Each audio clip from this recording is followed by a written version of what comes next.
By the time the harsh winter months of early 1945 arrived, the great conflict raging across the Pacific Ocean had reached a turning point that would determine its ultimate outcome. The Philippine archipelago, which had fallen under American administration decades earlier, held tremendous importance for multiple reasons.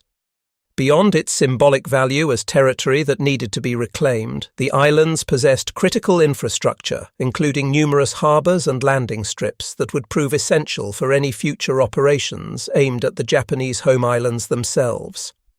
Douglas MacArthur, the commanding general who had been compelled to abandon these islands back in 1942 after making his famous pledge to one day come back, now felt an overwhelming urgency to retake the capital city as swiftly as military operations would permit.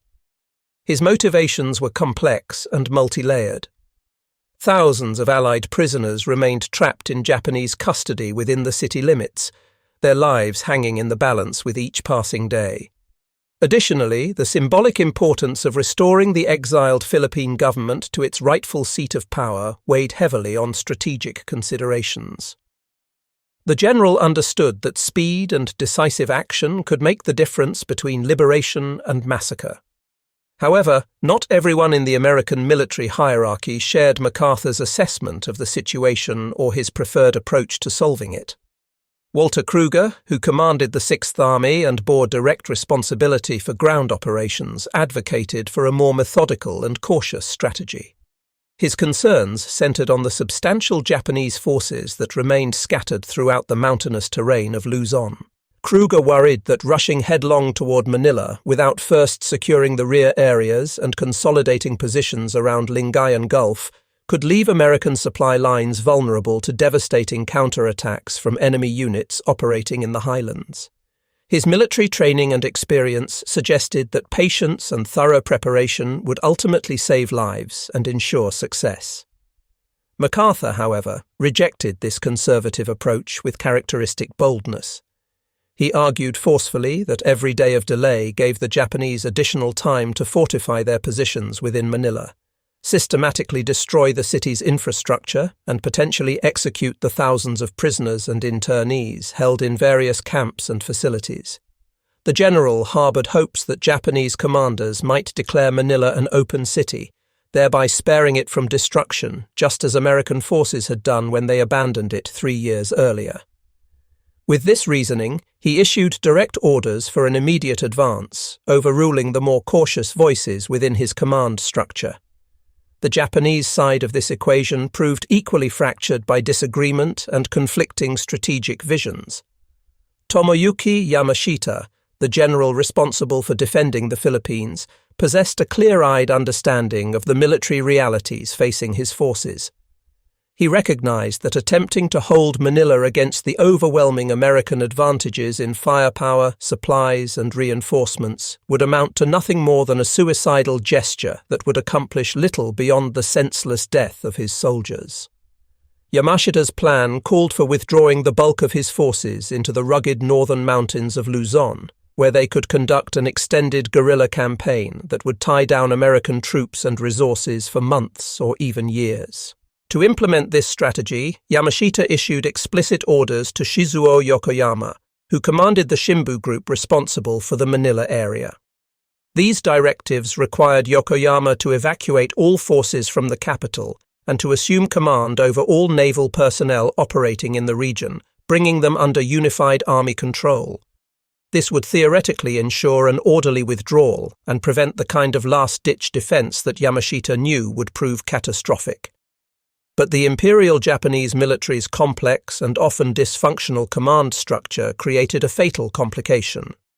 Denshiji Okochi, a vice admiral with authority over naval forces, issued contradictory instructions that directly countermanded Yamashita's withdrawal orders. Okochi commanded Sanji Iwabuchi, a rear admiral responsible for Manila's naval defense forces, to hold the city regardless of cost. The vice admiral's reasoning combined practical concerns about protecting valuable naval installations with emotional motivations rooted in a desire to avenge previous humiliations, particularly the loss of the battleship Kirishima during the Guadalcanal campaign.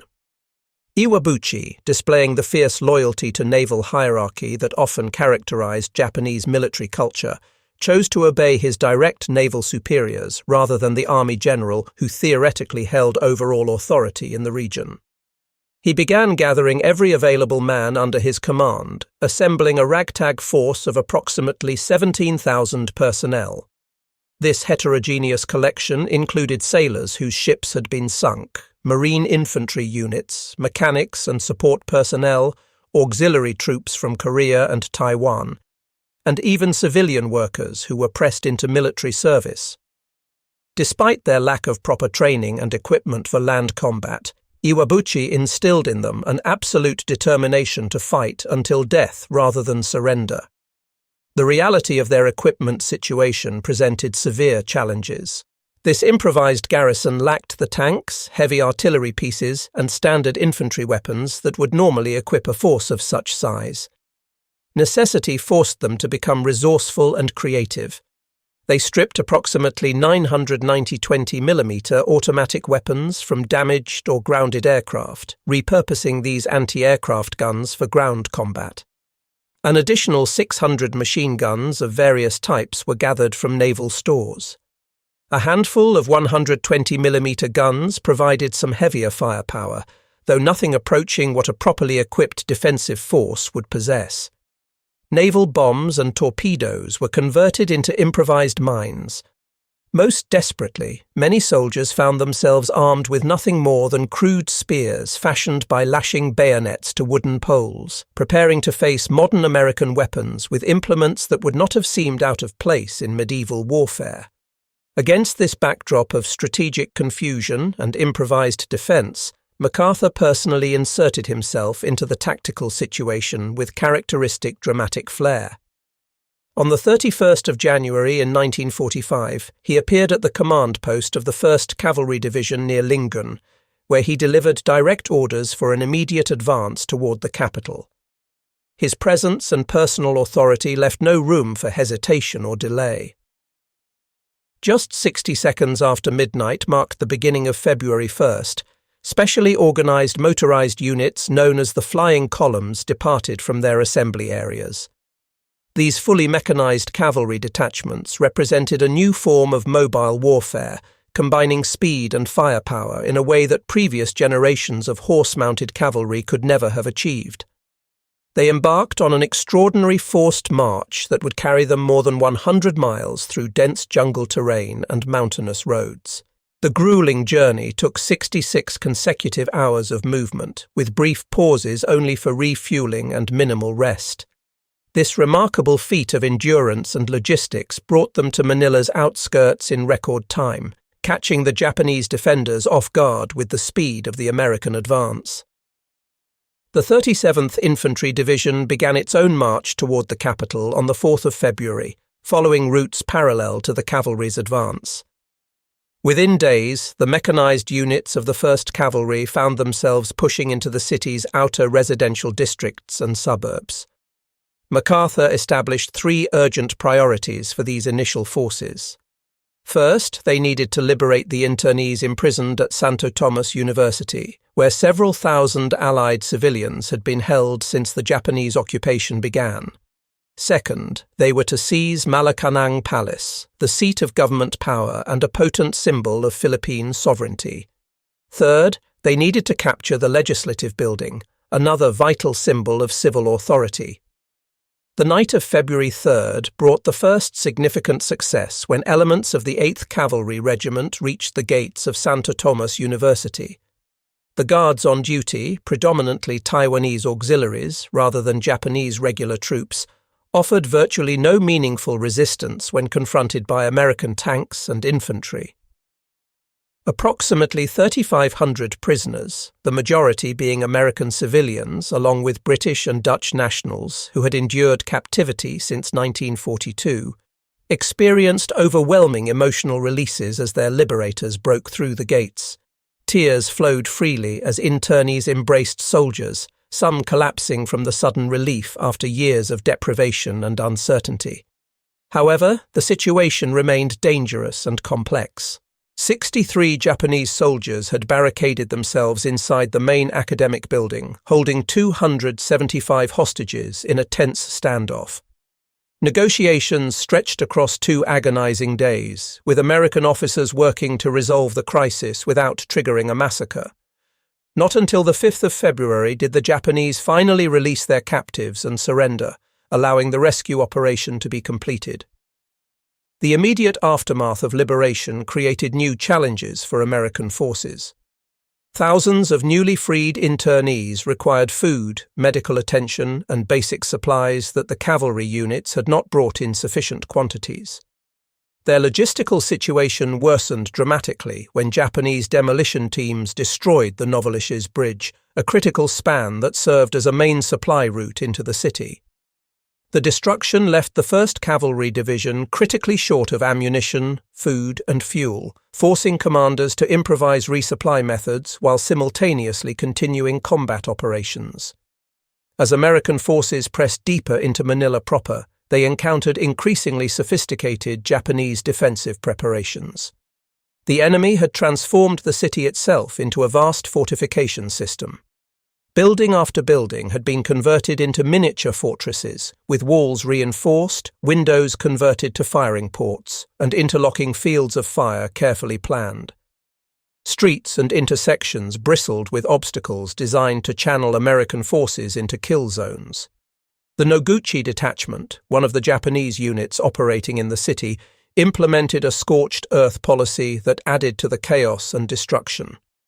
They systematically set fire to buildings along the Pasig River, particularly targeting structures that could provide cover or observation points for American forces. Fuel storage facilities erupted in massive conflagrations that sent columns of black smoke towering over the city. Military installations received special attention, with demolition teams planting explosives throughout facilities before retreating. Filipino civilians, initially jubilant at the arrival of American forces, poured into the streets in massive numbers. They showered liberators with gifts, flowers, and expressions of gratitude that sometimes overwhelmed the soldiers they meant to honor. However, this civilian presence created serious operational challenges. Some took advantage of the chaos to loot abandoned stores and Japanese facilities, creating congestion and disorder that hampered military movements.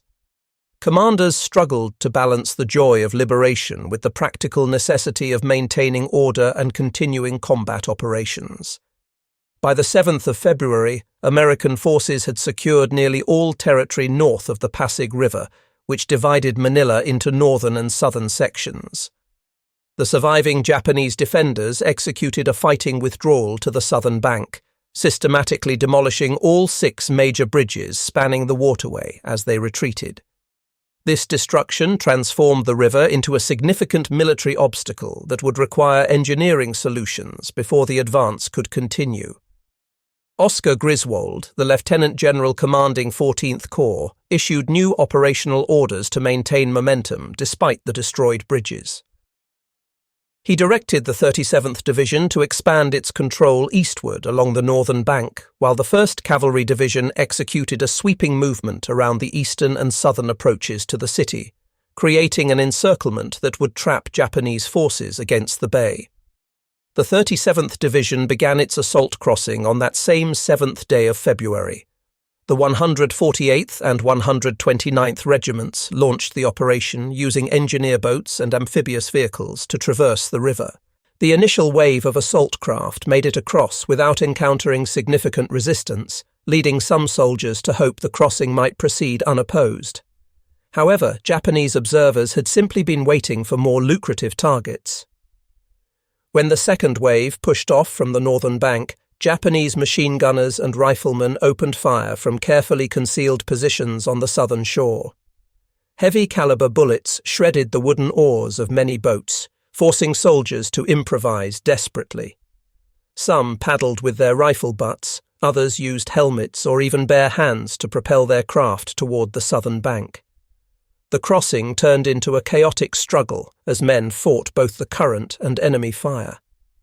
The assault troops aimed for Malacanang Gardens, the only section of the southern riverbank lacking the high embankments that characterized most of the shoreline. This open terrain made the landing site tactically feasible, but also exposed the soldiers to intense fire during their approach. Despite heavy casualties, enough men reached the shore to establish a precarious bridgehead that follow-on forces could expand. Engineers worked throughout the following day to construct a pontoon bridge capable of handling vehicle traffic.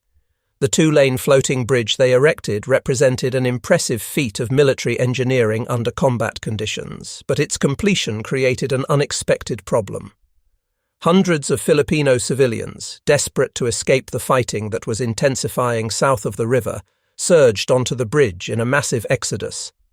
The press of humanity became so severe that military traffic ground to a halt, forcing American military police to implement crowd control measures that seemed harsh but proved necessary to maintain the flow of troops and supplies toward the fighting. Once across the river, the 37th Division confronted an urban battlefield unlike anything most American soldiers had previously experienced. The southern districts consisted of densely packed industrial facilities interspersed with residential blocks, all of which the Japanese had converted into mutually supporting defensive positions. Buildings constructed of reinforced concrete became miniature fortresses that could withstand considerable punishment from small arms fire and even light artillery. Provisor Island, a small landmass in the Pasig River, housed the city's steam-powered electrical generation plant. This massive structure of steel girders and stone walls had been transformed into a fortress that dominated the surrounding area. Japanese defenders had constructed sandbag bunkers at key points and positioned machine guns to cover all approaches. American infantry had to cross open water under fire, then fight their way through dark, smoke-filled corridors while the massive generators continued to rumble and hiss. The close-quarters combat that raged through the facility resembled something from an earlier era of warfare, with soldiers fighting hand-to-hand in narrow passages choked with steam and cordite smoke. 2 full days of brutal combat, which cost 25 American lives, passed before the power plant finally fell silent under American control. The 148th Regiment continued pushing south through the Pandacon district, where they encountered relatively light resistance that allowed rapid progress. However, this advance came to an abrupt halt at Paco railway station, where Japanese defenders had created an especially formidable position. The railway infrastructure itself provided excellent defensive terrain. Raised tracks and platforms created natural obstacles, while the station buildings and surrounding structures had been reinforced and fortified. 20mm automatic cannons covered every approach from protected positions. Concrete bunkers dotted the complex, connected by trenches that allowed defenders to shift positions without exposing themselves. Even the adjacent church had been incorporated into the defensive system, with its bell tower serving as an observation and firing position that gave Japanese spotters a commanding view of the surrounding area. American infantry attempting to assault this position found themselves pinned down by withering fire. Progress could only be measured in yards, with soldiers crawling forward during brief lulls in the defensive fire. Bazooka teams worked to blast holes in walls and bunkers, creating entry points for assault teams. Each successful penetration of the defences required careful coordination, with covering fire allowing small groups to rush forward during moments of opportunity. After 10 separate assault attempts, each one leaving more casualties on both sides, American forces finally overran the last defensive positions at 8:45 in the morning on the 10th of February. The cost had been severe. 45 Americans died in the fighting, while 307 more suffered wounds of varying severity. This butcher's bill for capturing a single railway station illustrated the brutal arithmetic of urban combat. From that point forward, the battle devolved into a methodical but costly process of reducing fortified positions one by one.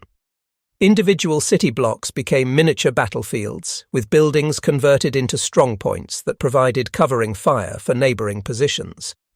This created defensive networks where destroying one position simply exposed attackers to fire from adjacent buildings, requiring the systematic reduction of entire neighbourhoods rather than isolated structures. Initially, MacArthur had imposed strict limitations on the use of artillery within the city limits. His orders permitted fire only against targets that American observers could positively identify and designate, with the goal of preserving Manila's historic buildings and civilian infrastructure. However, as American casualties mounted and the slow pace of advance became apparent, these restrictions came under increasing criticism from field commanders who argued that they were sacrificing soldiers to preserve buildings. On the 10th of February, the same day Paco Station fell, MacArthur rescinded these limitations. From that point forward, artillery support became an integral part of every assault. The change in tactics proved immediately effective in reducing casualties, though at tremendous cost to the city itself. Before each infantry assault, batteries of 105mm and 155mm guns would pound target buildings into rubble. Tanks rolled forward to provide direct fire support, their main guns blasting walls at point-blank range. Flamethrower teams followed, burning out any defenders who might have survived the bombardment in cellars or reinforced rooms. Only after this systematic destruction would infantry assault teams move forward to clear the ruins. Even then, defenders sometimes survived to contest the rubble, forcing repeated attacks against the same objective until resistance finally ceased. The new police station complex on Marqués de Camilla Street exemplified the challenges of this brutal urban warfare. Japanese defenders had occupied not just the police headquarters building, but also an adjacent shoe factory, a social club, and a school, creating an interconnected fortress that covered an entire city block. Each building had been prepared for defence with overlapping fields of fire, reinforced walls, and fallback positions that allowed defenders to conduct a fighting retreat through the complex. The resulting battle consumed 8 full days of continuous combat. Fresh American regiments had to be committed as initial assault units exhausted themselves. Tanks charged directly at buildings in desperate attempts to break through. Flamethrowers, white phosphorus grenades, and high-explosive artillery shells reduced much of the complex to burning rubble before the last defenders were finally eliminated. While the 37th Division ground forward through the southern districts in this brutal building-to-building combat, the 1st Cavalry Division executed its assigned encirclement movement with greater speed and less opposition. On the 8th of February, the 8th and 5th Cavalry Regiments crossed the Pasig River east and south of the main urban area, bypassing the strongest Japanese positions. The 8th Regiment took a more direct route toward the bay, while the 5th swung in a wider arc through the Makati area. Both units encountered scattered resistance from small Japanese detachments, but avoided the kind of sustained combat that was grinding down the 37th Division in the city centre. The 5th Cavalry's most significant action came at the Makati Electrical Generation Facility, which they captured on the 10th of February. In accordance with Kruger's policy of preserving vital infrastructure wherever possible, the cavalry conducted a careful assault that secured the facility largely intact, allowing it to be returned to service once the battle ended. By the 12th of February, both cavalry regiments had reached the shores of Manila Bay, completing the encirclement and sealing off any possibility of Japanese escape or reinforcement. They then wheeled northward along the waterfront, closing the ring while advancing toward a link-up with the 37th Division forces pushing south from the river. This coastal advance brought the cavalry into contact with several fortified positions that the Japanese had established in Manila's recreational and educational facilities. Harrison Park, Rizal Stadium, and LaSalle University had all been converted into defensive strongpoints. At Rizal Stadium, Japanese defenders had dug elaborate bunker systems into the baseball field itself, creating a network of interconnected fighting positions beneath the ground. American forces had to systematically clear this underground warren using flamethrowers to burn out defenders and explosives to collapse tunnels. Tanks proved particularly valuable in this fighting, providing both direct fire support and a degree of protection for infantry as they advanced across open ground. On the 16th of February, operational requirements prompted a significant reorganization of American forces. The 1st Cavalry Brigade, consisting of the 5th and 12th Cavalry Regiments, received orders detaching it from the division and reassigning it to reinforce the 37th Division in the brutal downtown fighting. These fresh units threw themselves into assaults on the Manila Hotel and the High Commissioner's residence, the latter being particularly significant as MacArthur's personal home before the war. The fighting for these structures devolved into room-by-room clearances, with assault teams fighting through corridors and stairwells. MacArthur himself appeared in the rubble-strewn area around his former residence, his presence serving to encourage the soldiers conducting the assault, even as it created additional security concerns for his staff. In the northern sectors, where the 37th Division had already cleared most organised resistance, exhausted units finally received relief. On the 19th of February, the 148th Regiment, which had been in continuous combat since crossing the Pasig River nearly 2 weeks earlier, handed over its positions to the 5th Cavalry Regiment and withdrew for rest and reorganisation. The 5th Cavalry immediately pushed forward into new objectives, including the University of the Philippines Hospital Complex. The Japanese had transformed this medical facility into yet another fortress, violating international conventions regarding the protection of hospitals during warfare. Bunkers had been constructed throughout the complex, with firing positions cut into basements and upper floors. Defenders created interlocking fields of fire that covered all approaches to the buildings. The presence of thousands of Filipino patients and civilians trapped inside the hospital created an additional complication, as American forces needed to minimize collateral casualties while still eliminating armed resistance. Days of intense combat gradually wore down the Japanese defenders. Room by room, floor by floor, American soldiers cleared the hospital buildings.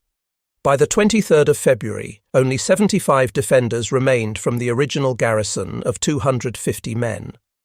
Rather than face capture, these survivors committed ritual suicide during the night, ending organized resistance at the hospital.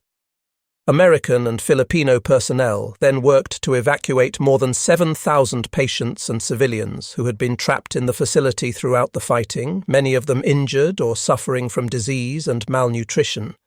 With the outer defensive ring eliminated and American forces controlling all approaches, the remaining Japanese defenders contracted into Intramuros, the ancient walled city that had served as Manila's heart since Spanish colonial times. This historic district's defensive walls, constructed in the 16th century, rose 40 feet high and stretched several feet thick, built from massive stone blocks that had withstood centuries of tropical weather. The Spanish engineers who designed these fortifications could never have imagined they would one day face modern artillery, but their craftsmanship ensured the walls remained formidable obstacles even against 20th century weapons. American artillery batteries began a systematic bombardment of Intramuros on the 17th of February, employing every available gun to pound the ancient fortress. The barrage continued without interruption for days, with shells of multiple calibers converging on the walled city. By the morning of the 23rd, artillery pieces ranging from 75mm guns through 105mm and 155mm howitzers up to massive 8-inch siege guns had fired more than 7,400 rounds at the walls and buildings of Intramuros. This unprecedented concentration of firepower finally achieved its purpose, blasting a practicable gap in the eastern wall large enough to permit an infantry assault. 10 minutes after the guns fell silent, smoke generator units created an obscuring screen that drifted across the battlefield, providing some concealment for the assault troops. The 129th Regiment crossed the Pasig River in engineer boats, approaching Intramuros from the north, while the 145th Regiment prepared to exploit the breach in the eastern wall. With many Japanese defensive positions already destroyed by the prolonged bombardment, the initial penetration proceeded more rapidly than expected, though progress soon encountered an unexpected obstacle. Waves of Filipino refugees suddenly appeared in the streets, desperately seeking escape from the combat zone. More than 2,000 women and children, whom Japanese soldiers had forcibly herded into Delmonico Church, had not yet been evacuated when the assault began. American supply personnel rushed trucks forward to transport these civilians to safety behind American lines, conducting this humanitarian operation even while combat continued around them. Male civilians, however, faced a grimmer fate. Japanese soldiers separated men from their families and marched them into Fort Santiago, where they were subsequently executed en masse in one of many atrocities committed during the battle. Inside the confines of Intramuros, the 129th and 145th Regiments advanced through narrow colonial-era streets that had become deadly corridors. Each lane and alley concealed dugouts, fighting positions, and booby traps. Spanish-era buildings provided excellent defensive positions, with thick walls and limited access points that favoured the defenders. Fort Santiago, located in the northwestern corner of Intramuros, presented particular challenges. This historic fortress had served as a prison during Spanish colonial rule, most famously holding national hero José Rizal before his execution. Now its dark labyrinth of cells, passages, and underground chambers sheltered the last defenders of this sector. American assault teams found traditional infantry tactics ineffective against enemies concealed in stone vaults beneath ground level. They resorted to desperate expedients, pouring gasoline and fuel oil through ventilation shafts, then igniting this volatile mixture with white phosphorus grenades. Flamethrower teams swept through accessible passages, the distinctive roar of their weapons echoing off ancient stonework as they systematically cleared each chamber. Flames licked upward along moss-covered walls, while acrid smoke filled the underground spaces, forcing defenders into the open where they could be engaged. After clearing the cell blocks and subterranean passages, American forces reported Fort Santiago secured by midday on the 25th of February. Some Japanese defenders attempted desperate deceptions to survive or strike final blows against their enemies. Several disguised themselves in captured American uniforms, carrying M1 rifles taken from the dead, hoping to infiltrate American positions or escape the encirclement. Others raised white flags from Delmonico Church's bell tower, feigning surrender, only to open fire when American soldiers approached. These ruses accomplished nothing beyond ensuring that legitimate surrender attempts would be viewed with suspicion. None of the soldiers who attempted these deceptions survived. Of the entire Japanese garrison in Intramuros, only 25 Taiwanese auxiliary troops chose to surrender rather than die fighting. As dawn broke on the 26th of February, with the fortress lost and American forces overrunning the last defensive positions, Rear Admiral Iwabuchi and his surviving staff officers gathered inside the agriculture building to perform ritual suicide. Their deaths marked the effective end of organized Japanese resistance in Manila, though several massive structures still required clearing.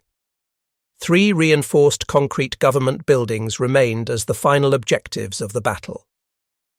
The Legislative Building, Finance Building, and Agriculture Building, all constructed to modern standards with steel reinforcement and thick concrete walls, had been transformed into fortresses that could withstand punishment that would have levelled ordinary structures.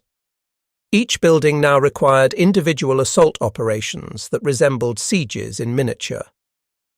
The 148th Regiment launched their assault on the Legislative Building, only to discover that Japanese defenders had prepared the interior with diabolical ingenuity. They had drilled holes through floors and ceilings, creating vertical firing positions that allowed them to rain grenades and small arms fire down on American soldiers attempting to advance through the building. Each floor became a separate battlefield, with assault teams forced to clear rooms methodically while under fire from above and below. After initial assaults failed with heavy casualties, American commanders withdrew their forces and called for more artillery support. Not until the 28th of February did the structure finally fall to American control, after additional bombardment had demolished much of the interior structure. Meanwhile, the 5th Cavalry Regiment tackled the agriculture building, encountering immediate complications from fire coming from the nearby San Luis Terrace apartments. Japanese defenders had established positions in this residential complex that covered the approaches to the agriculture building, making a direct assault suicidal. The cavalry had to detour to clear the apartments first, conducting a separate battle that consumed additional time and resources before they could return to their primary objective. On the 28th of February, American artillery pieces were wheeled into position for direct fire against the agriculture building's foundation. 155mm guns fired at point-blank range, their shells punching through concrete and steel at ranges where they could hardly miss. Tanks ground forward to press their main guns against the building's base, systematically destroying the lower levels to undermine the entire structure. Flamethrower teams burned out defensive positions while bazooka crews and grenadiers attacked gun nests. White phosphorus grenades created choking smoke and searing heat that drove defenders from their positions. On the 1st of March, American officers attempted to arrange a surrender, calling out in Japanese for the defenders to lay down their arms. Only silence answered them. They responded with renewed bombardment, pouring fuel oil and high explosives into the structure in quantities sufficient to collapse entire sections. The building's structural integrity gradually failed under this sustained punishment, with walls crumbling and floors pancaking downward. 2 days later, after yet another preparatory artillery barrage, the 148th Regiment stormed the finance building to eliminate the last pocket of organized resistance. The final Japanese holdouts had retreated into an elevator shaft, where they made their last stand. American forces methodically eliminated this position, and by dawn on the 3rd of March, resistance finally ceased. That afternoon, General Griswold transmitted a message to Kruger announcing that all enemy resistance had ended. The Battle of Manila was officially over. Yet the true horror of those 3 weeks extended far beyond the military casualties and combat operations. As the fighting raged through Manila's streets and districts, Japanese naval troops, lacking the discipline and organization of regular army units and facing certain death, turned their fury against the civilian population in acts of incomprehensible brutality. Districts including Tondo, Binondo, and Paco suffered systematic burning. Japanese soldiers herded women and children into churches, schools, and public buildings, then incinerated them with gasoline and grenades, or simply set the structures ablaze. Men were dragged into backyards, empty lots, and garbage pits to be bayoneted or shot.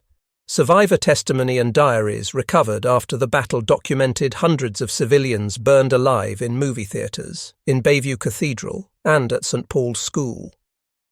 Families crawled into sewers and drainage pipes, desperately pushing children through narrow openings in hopes they might survive, even if their parents did not. At the residence of the Quirino family, Japanese soldiers murdered the wife and children of Manuel Roxas, a prominent politician, forcing him to witness their deaths while unable to intervene. Witness named Lourdes Reyes provided testimony describing civilians dragged to the Pasig River, where soldiers methodically cut their throats before pushing bodies into the current to be carried away by the flow. Others hiding in the Bayview Hotel suffered gang rape before being killed.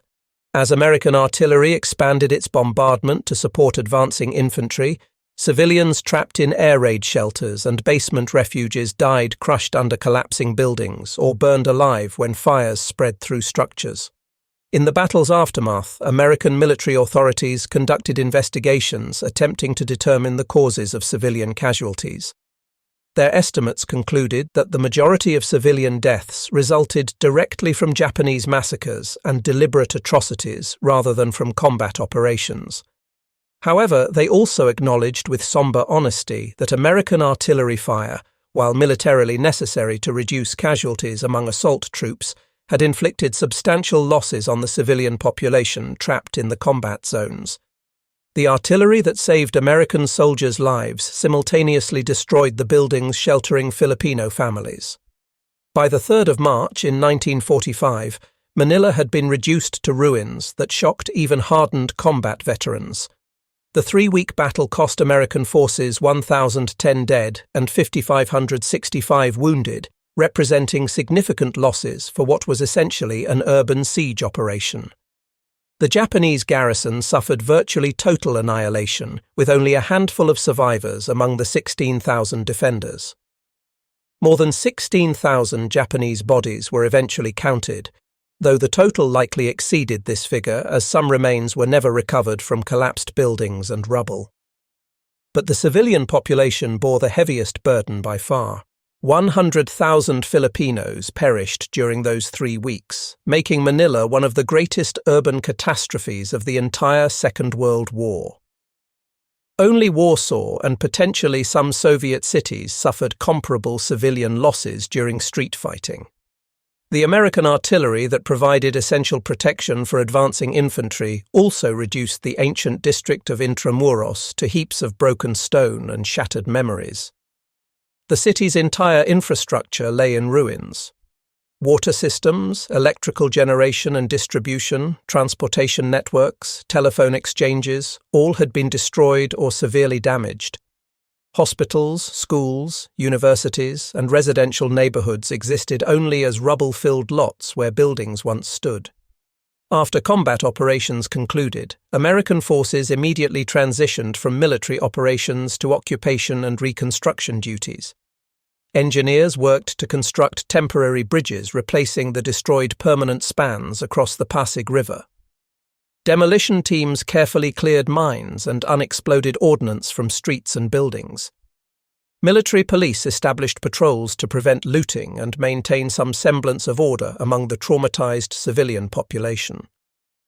Soldiers, though provided with films, dances, and hot meals as morale-boosting measures, still confronted daily the grim reality of a city scarred by disease, malnutrition, destruction, and haunting memories that would persist for generations. From a purely military perspective, the battle demonstrated the devastating power of combined arms warfare conducted by a modern army with superiority in every category of military capability. Even though air power played a limited role inside the city proper, American forces benefited from total air superiority that prevented Japanese reinforcement or resupply. Once the restrictions on artillery fire had been lifted, American tactical doctrine evolved rapidly to minimize friendly casualties. Units learned to systematically level each block with artillery and tank fire before advancing infantry forward, accepting the destruction of buildings as a necessary cost of protecting soldiers' lives.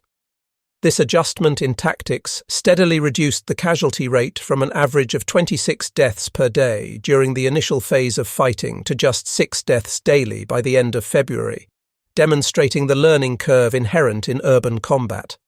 The Japanese defenders, by contrast, lacked every advantage except geography and determination. They possessed no artillery beyond improvised naval guns, no tanks, minimal communications equipment, and no possibility of air support. Their entire defensive strategy rested on willpower, intimate knowledge of urban terrain, and the city's physical infrastructure itself. They dug foxholes into streets and courtyards, laid mines in stairwells and corridors, positioned machine guns in windows and doorways, and resolved to contest every room of every building until death ended the fight. Individual soldiers displayed remarkable tenacity and courage, fighting from positions that offered no hope of survival or relief. But such determination, however admirable from a purely military standpoint, could not overcome the overwhelming material advantages enjoyed by American forces conducting a systematic encirclement supported by unlimited artillery ammunition and complete control of supply lines.